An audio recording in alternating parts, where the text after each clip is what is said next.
Welcome back, YouTube. This is the first Curse Gazette video that we have on the channel, and we're talking about Mary Jane. Let's go.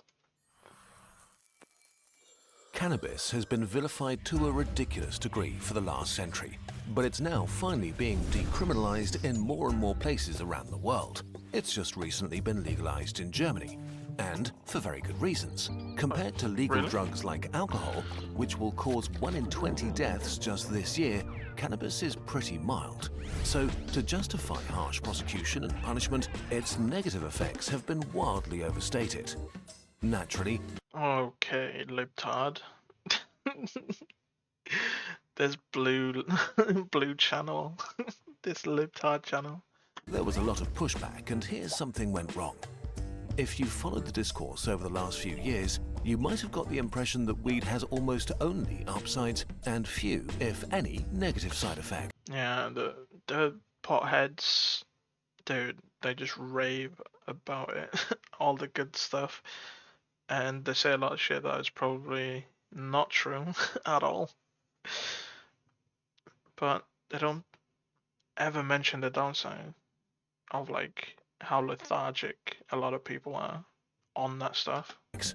We ourselves contributed to that narrative. It's probably more stuff What than made that, this though. worse is that criminalization made it very hard for scientists to study cannabis, especially its long-term effects.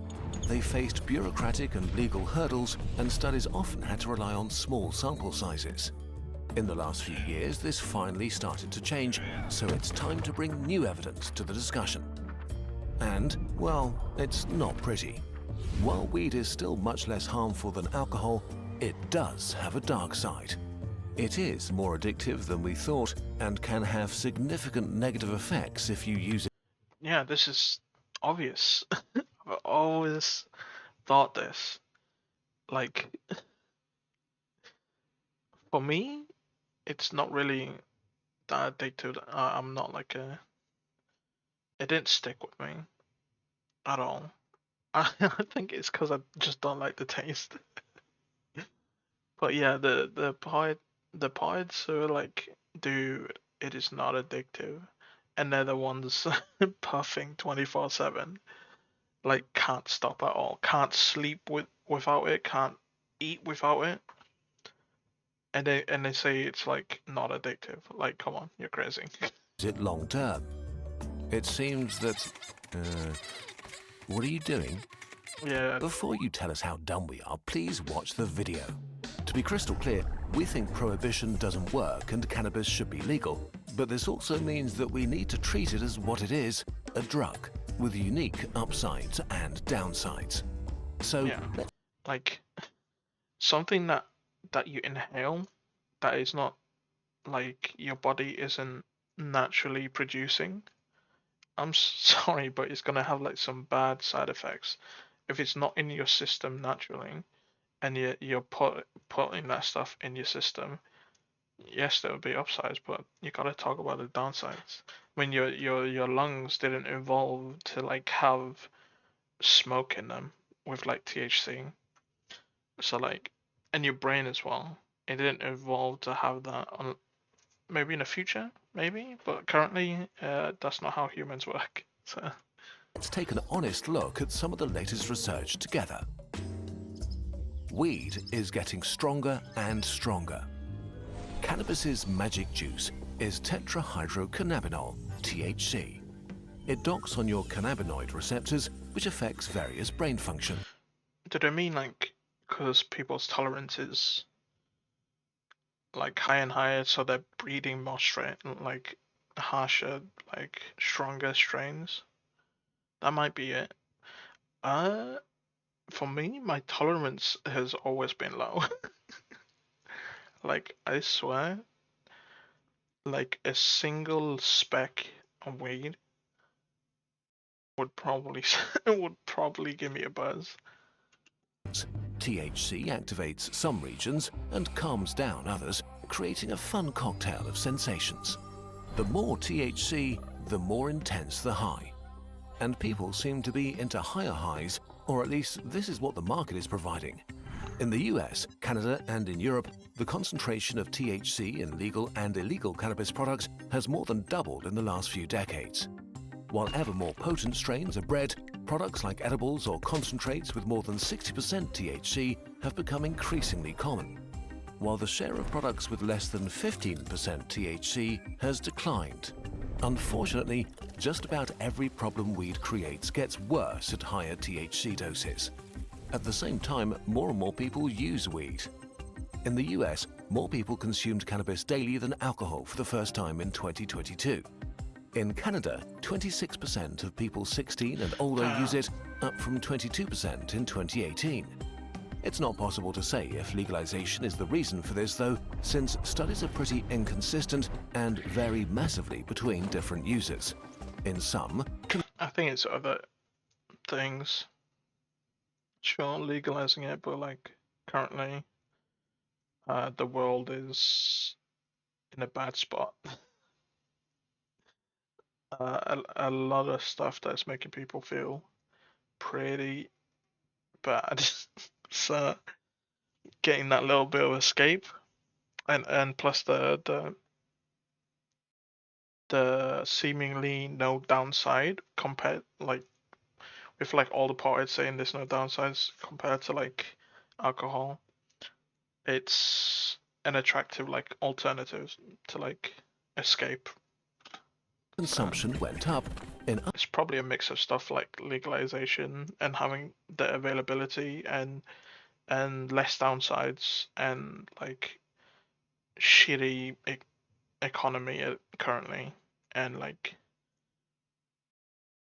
yeah, just bad bad times, and people want to escape. Others, it stayed stable, and the trend to use more weed began in the early 90s and sped up in the 2000s, way earlier than legalization. So today, more people consume more weed than ever before in the last century, and it's the strongest it's ever been. What are we seeing as a result of this? Let's start with something that used to get you laughed out of the room: addiction. Weed addiction and withdrawal symptoms. A big narrative about weed is that it's not addictive, or at least not that big of a deal. And for most people, Yeah, this is true. Never thought this. Studies clearly show that the majority handle it well. For 8 out of 10 using weed, it's just a casual high and not problematic at all. About 2 in 10 users develop a cannabis use disorder, or CUD. CUD has 11 different symptoms, from the inability to stop when you've had enough, to using it when you know it will have negative consequences, to tolerance and withdrawal. They can all basically be reduced to you're doing it too often, even if it's bad for you, and it's less fun than it could be. There are 3 major risk factors here: the amount of THC, how often you consume, and your age when you start using cannabis. The more THC, the more often, and the younger you are. Early, bro. I was early. Before drinking, man. It's bad stuff. Bad stuff. It was cigarettes first. Like at 10, 11. And a little bit after that, it was weed. And spice. Clockwork Orange. Dude, legal highs, when they were a thing in the UK, that is terrible stuff. That stuff, like synthetic weed, that was terrible stuff, man. I remember my first time vividly. It smelled like cat piss. It tasted like shit. And 2 puffs, and I could feel my heartbeat like beating out my chest. That shit was terrible. Terrible stuff. When you start, the higher your risk. If you smoke too much weed too often, it will have negative impacts on your life. So if this is you, toning it down a bit will make a big difference. Too much of anything, man, is bad. 1 in 10 users develops a serious addiction. They usually consume daily, and their life is significantly impaired or held back because they spend a lot of their time either using or recovering from cannabis use. Since their brain is building a tolerance, they need increasingly high doses or stronger weed, often both. Studies found a variety of negative effects. Heavy users can experience bad moods, feel irritable, restless, paranoid, anxious, and even depressive. In a sad twist of irony, for many addicts it feels like they need weed to fight these symptoms. Maybe it did actually help at first, while in reality it makes those symptoms stronger and more persistent. Studies also found that loneliness and frequent cannabis use go hand in hand. If you Yeah, feel this bad. If you actually do it, if you're starting out, do it around friends. That's how I did it. It was like more of a social thing. I'll be up in my mate's room. There's like four of us getting high, playing COD, Modern Warfare 2, man, blasting music. That shit was fun, dude. Yeah, it's better to do it in a social setting if you're gonna do it. If you're not, just don't do it. Don't do it alone.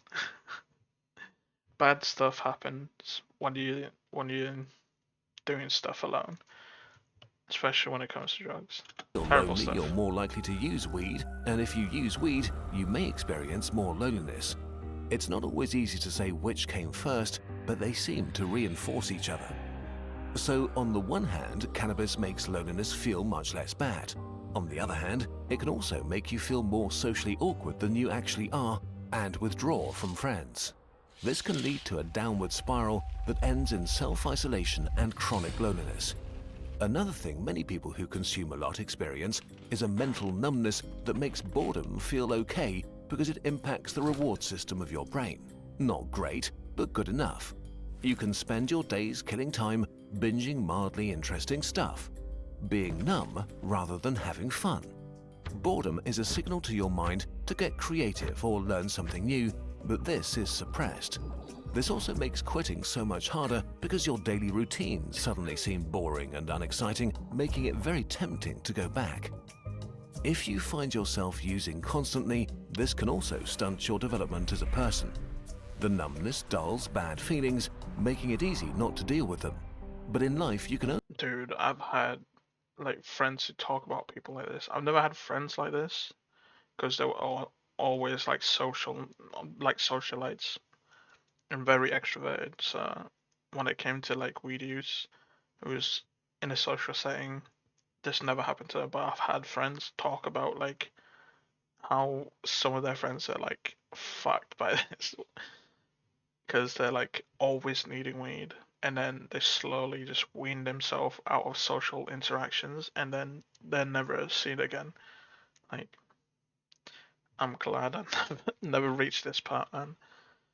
Fuck that. I think it's mostly my hatred towards the taste of it.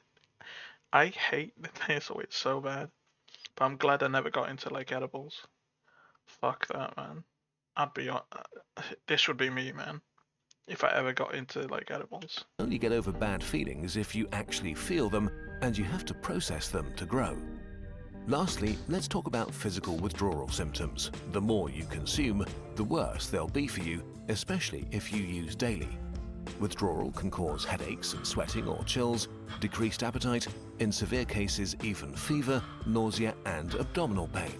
Yeah, decreased appetite. People just when they get to that point, where, like they just can't eat without like being high.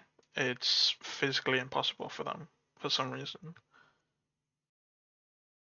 Like I heard that shit early, and I always thought, and people say this is not addictive. This is crazy.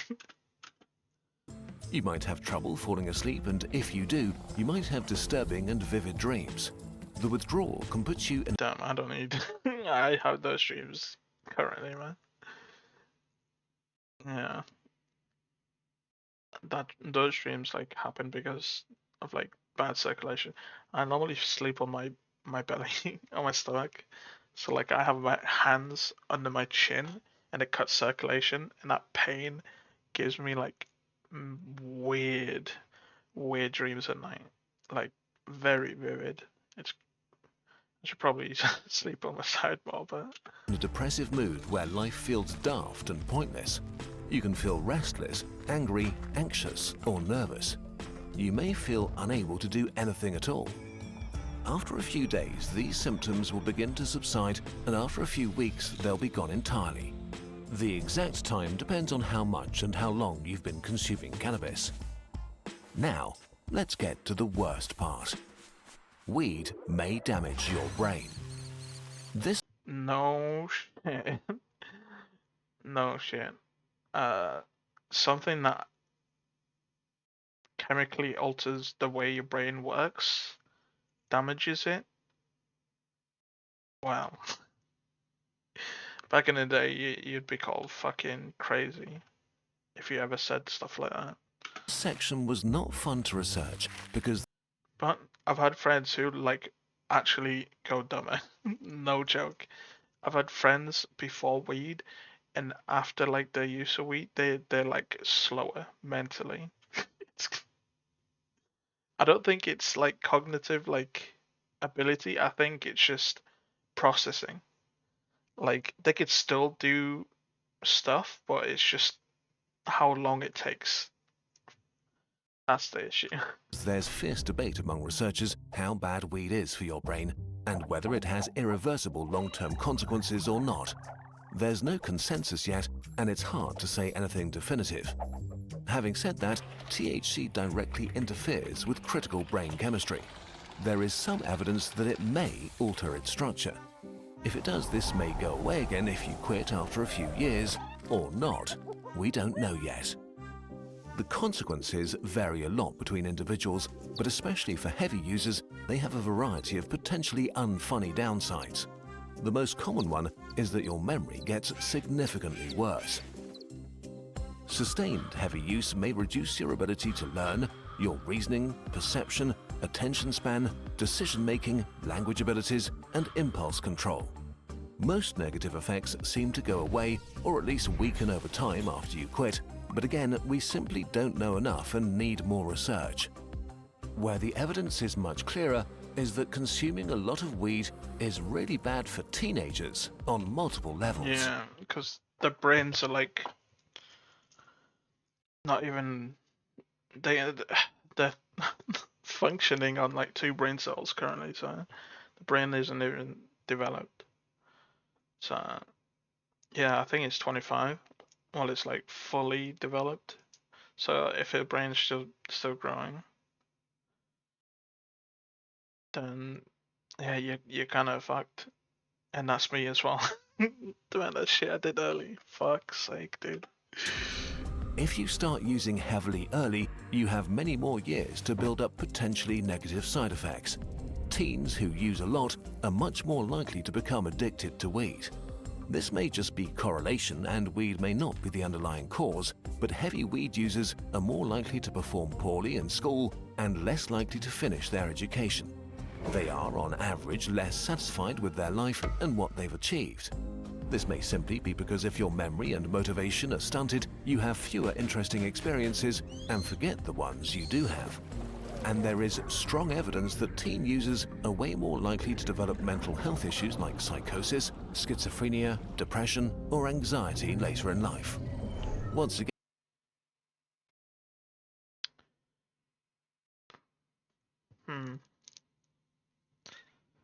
What the fuck? Shit. This is... Nah, it's just coincidence. Now run it back. have fewer interesting experiences and forget the ones you do have. And there is strong evidence that teen users are way more likely to develop mental health issues like psychosis, schizophrenia, depression, or anxiety later in life. Once again, the younger you start, the higher the risk, and it also seems to rise massively. Fucking hell. That is... Somehow I always knew that. It's so weird hearing someone else say it. Well, I'm fucked. What the fuck, dude? Jesus With high Christ. THC doses, making highly potent cannabis products even more dangerous for teens. Okay, let's wrap this up. We've only focused on the negative sides in this video. That was the whole point. As we said before, for most people, weed in moderation is totally fine and definitely way less harmful than alcohol. You do you. we're not your parents. The upside of moderation is also that when you do it, your experience will be more intense and special. But for teens, True that, man. True that. Fucking acid, like that shit is crazy because you have like a cool down period. It's like a it's like an ability in like fucking League of Legends. When you pop one, you have like a huge cooldown.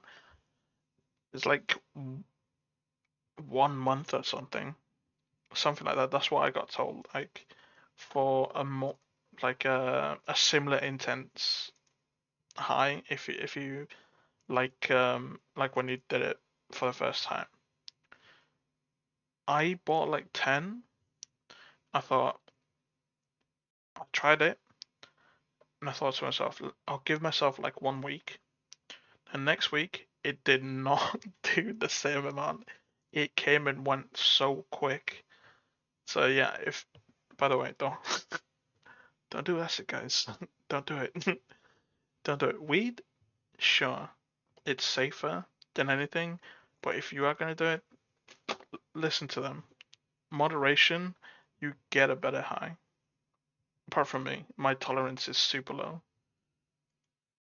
weed, especially using it regularly or a lot of it, is It's like spicy food, man. If you have a shit ton of spicy food every single day, and you up it like the Scoville units every single day, you're gonna build a high tolerance, and you're gonna need more and more to like feel the same amount of spice as you did like for the first time. But if you stop, I'm pretty sure your tolerance does go down. Don't quote me on that though, but I'm pretty sure that's what happens. a bad idea, with potentially life-changing consequences. We know that criminalization did nothing to make this better. We now Yeah, don't do weed early. I'm fucked up, man.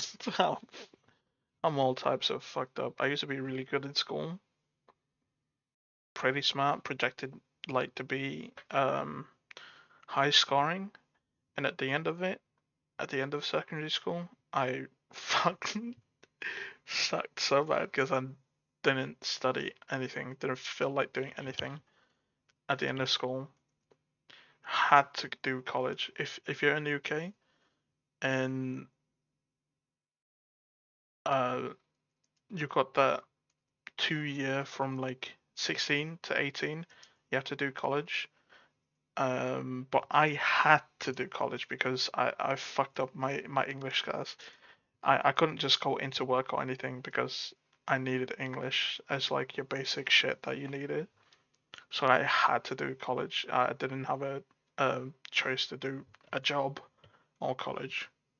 have a new chance Stay under safe, kids, legalization. man. It Fuck the weed. begins with being open and honest about the state of science and acknowledging that weed is one drug among many others. Certainly not the worst one by a long shot, but also problematic for at least 1 to 3 out of 10 people using it. If you really have to try cannabis, there is a time and place, and that's in your 20s. If you're younger, the science is clear: don't do it. Yeah, At don't do least, it. not yet. You'll have plenty of time to experiment later. Let's do a Yeah, don't do that shit, man. Don't do it early. I'm not blaming all my fucked up issues for weed. It's probably all the other shit that I put in my body. But yeah, don't do that shit early. Do it later on. different experiment now. Ali, like my parents recently tried it, like last year when they went to Canada. So like, and they're in their 50s. So With the help of today's sponsor Odoo, a business management software, you can do the first step of starting a new business in 3 minutes. Don't believe me? I bet you 5 ducks, and you and I will do it together. You can try Odoo for free by clicking this button here. The first application stays free forever with unlimited hosting and support. Let's select the website application to ensure our online. I think I'll just leave it there. If they put it in the middle, I would let it play out, but yeah, Odoo, sponsorship, Pog. Anyway. Be safe, kids, when you try. Don't follow an idiot like me. If you like the video, like, comment, subscribe, all that jazz, and I'll catch you guys in the next one. See ya.